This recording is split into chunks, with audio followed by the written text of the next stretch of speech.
हॉटेलसारखाच मऊ सुटसुटीत आणि एकदम मोकळा होणारा वाटाणे भात बनवा आता घरच्या घरीच, ते पण साध्या आणि सोप्या पद्धतीने. तर मी इथे 2 वाटी तांदूळ घेतलेले आणि ते स्वच्छ 2-3 वेळा धुवून घेतलेले आहे. त्यानंतर टोमॅटो, वाटाणे, गाजर आणि हिरवी मिरची घेतलेली आहे. आता आपल्याला 2 चमचे पॅनमध्ये तेल गरम करून घ्यायचे आहे. त्यानंतर 1 चमचा तूप टाकायचं आहे आणि खडे मसाले टाकून आपल्याला भाजून घ्यायचं आहे.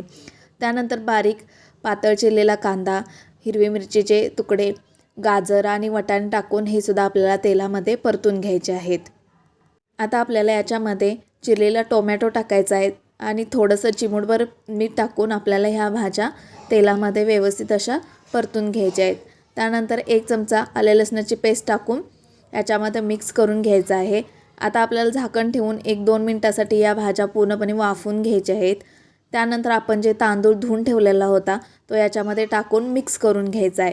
तांदूळ आपला चांगल्या प्रकारे भाज्यामध्ये मिक्स झाल्यानंतर झाकण ठेवून आपल्याला 2 मिनटं वाफवून घ्यायचं आहे, म्हणजे तेलामध्ये व्यवस्थित असा आपला तांदूळ भाजला जाईल. आता आपल्याला याच्यामध्ये गरम पाणी टाकून घ्यायचं आहे. तर इथे मी 2 वाटी तांदूळ घेतले होते आणि 3 वाटी गरम पाणी टाकलेलं आहे. त्यानंतर चवीनुसार मीठ टाकून झाकण ठेवून आपल्याला हा भात शिजवून घ्यायचा आहे.